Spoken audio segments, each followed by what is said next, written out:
agradezco mucho a Natalie Hernández, investigadora del Instituto Mexicano para la Competitividad, que nos acompañe hoy aquí en Mega Noticias. Natalie, ¿cómo estás? Bienvenida.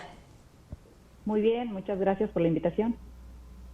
Oye, tenemos una gran preocupación el día de hoy. La inflación le está pegando a todos los mexicanos. Tenemos una inflación que está por los cielos, la más alta en los últimos 21 años. ¿Qué se puede hacer frente a este panorama? Se han aplicado ya algunas políticas públicas para tratar de contenerla, pero yo te preguntaría, Natalie, ¿es suficiente o nos estamos quedando cortos?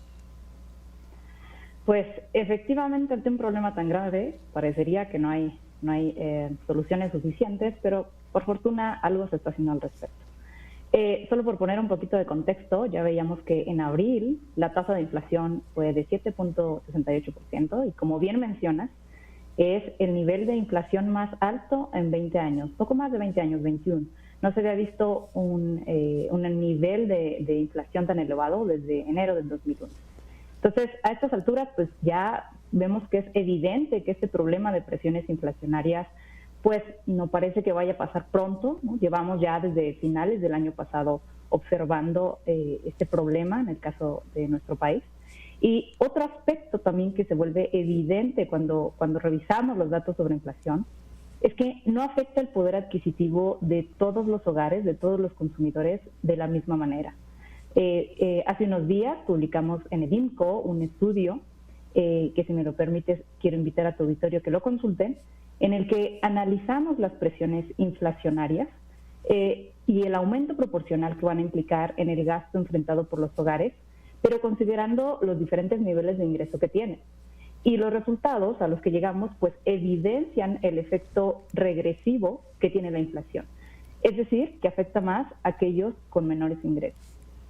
Para poner esto en cifras, te cuento que los precios de los bienes que consumen los hogares que reciben en promedio 3.300 pesos mensuales aumentaron 8.7%, que es una tasa considerablemente mayor a lo que vimos que se observa a nivel nacional durante el último año. Mientras que para aquellos hogares en el extremo opuesto, que tienen ingresos mensuales en promedio que superan incluso los 54,000 pesos, el aumento en el costo de la canasta fue de 7.5%. También elevado, pero aquí lo que llama la atención es precisamente la brecha o la diferencia en el alza de precios que enfrentan los hogares dependiendo de sus distintos niveles de ingresos. A ver, qué bueno que mencionas esta parte y déjame, me detengo aquí porque en su momento recuerdo que cuando ya empezaban a buscar la forma de empezar a aplicar medidas más severas a fin de poder contener un poco la inflación, se hablaba de dejar de cobrar este famoso impuesto, ¿no? El IEPS, ¿no? Y decían, bueno, a ver, lo que está buscando con el no cobro del IEPS, pues es precisamente beneficiar a la población para que no le caiga de lleno el costo de la gasolina. Sin embargo, salían algunos especialistas a decir, a ver, aguántenme porque no es precisamente que le esté afectando o que sea una medida que vaya a beneficiar, mejor dicho, nada más a los más pobres, sino está beneficiando a otro sector de la población y seguimos dejando de lado a la gente que más lo necesita. ¿Es así?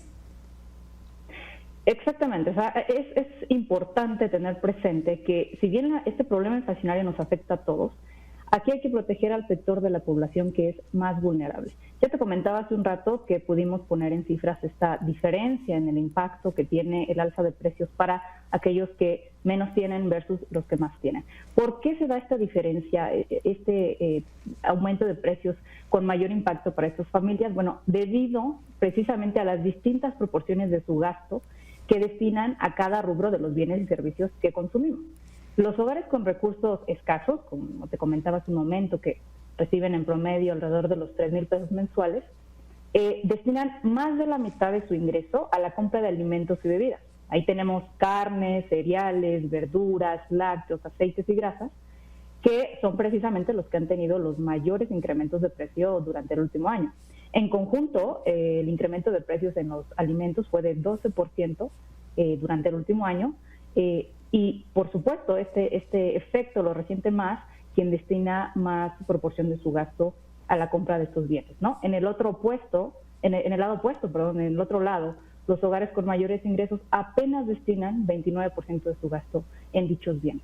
Entonces, es por estas diferencias en los tipos de bienes que mayormente consumen los hogares dependiendo de sus niveles de ingreso que se da esta mayor vulnerabilidad en el caso de los hogares con ingresos más bajos.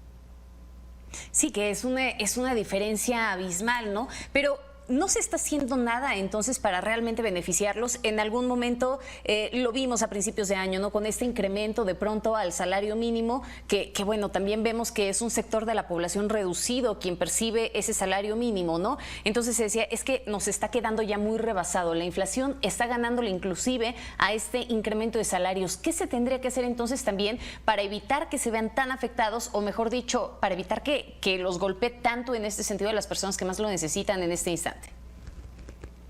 Bueno, pues en el INCO consideramos que es importante implementar acciones para salvaguardar el poder adquisitivo de la población, al mismo tiempo que se busque pues una estabilidad de precios en general que beneficie por igual a toda la población, ¿no? En este sentido, algunas de las propuestas que hemos sugerido son, por un lado, incrementar la oferta de bienes con alta inflación, pues al ser la escasez de bienes básicos una de las causas principales de estas presiones inflacionarias que estamos viviendo, pues es necesario asegurar una mayor oferta y disponibilidad de alimentos a largo plazo. Para esto habría que garantizar pues un entorno de negocios que provea certeza jurídica y atraiga inversión extranjera, además de incentivar la realización de inversión a nivel nacional para potenciar la producción mediante la adopción de nuevas tecnologías, por ejemplo.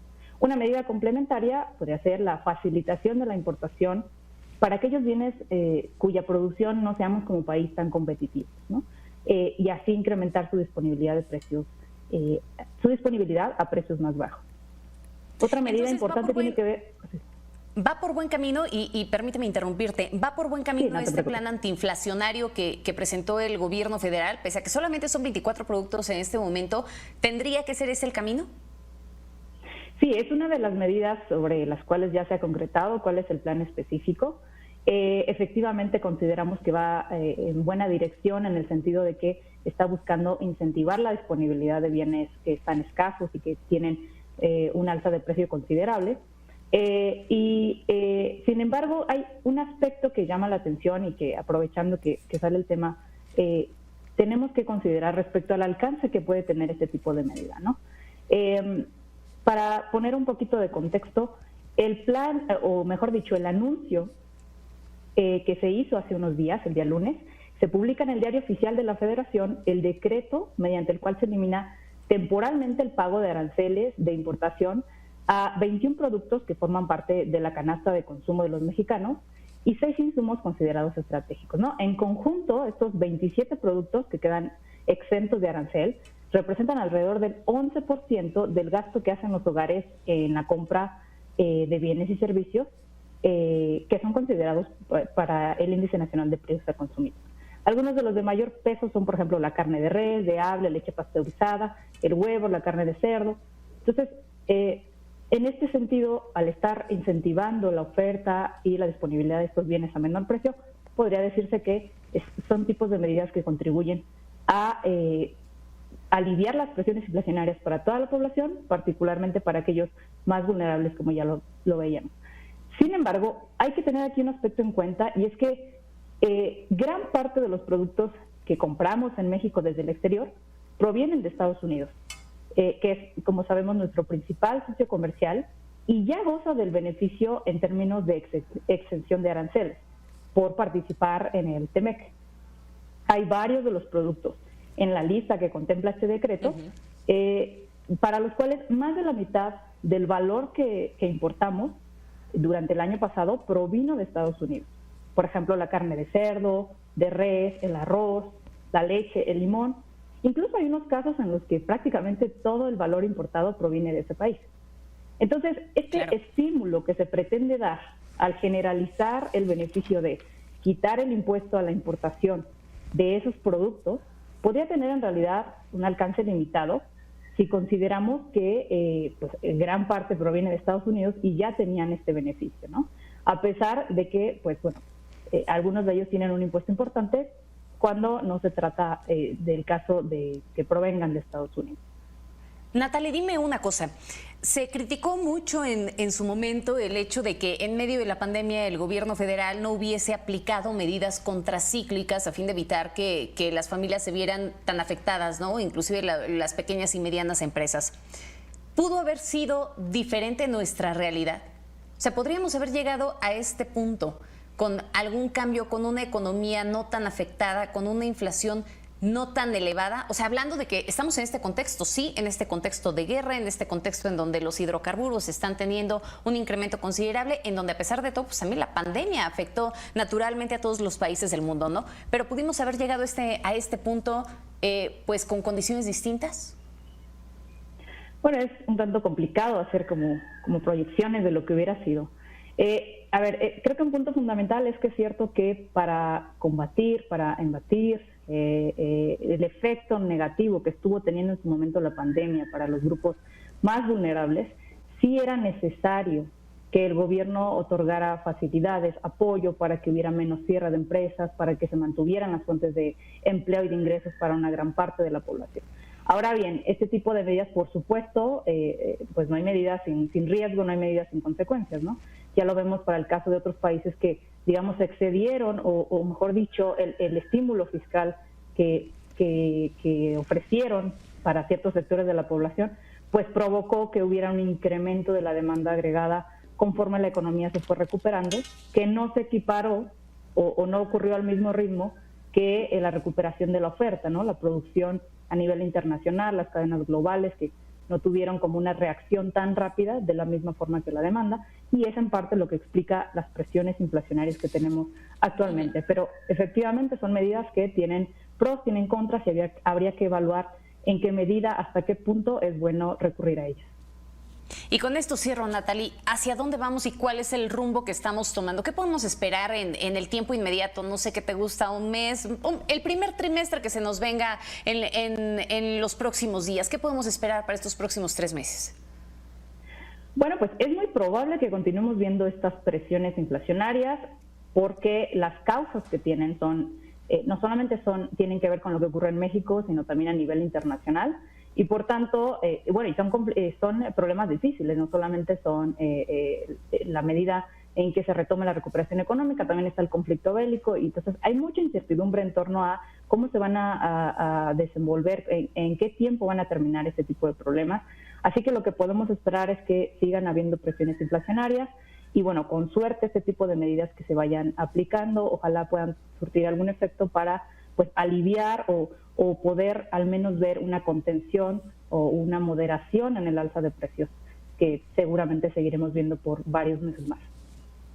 Y en este sentido, ¿hay alguna recomendación para el ciudadano de pie? Porque al final del día, pues es al ciudadano de pie el que le afecta todo esto que está ocurriendo.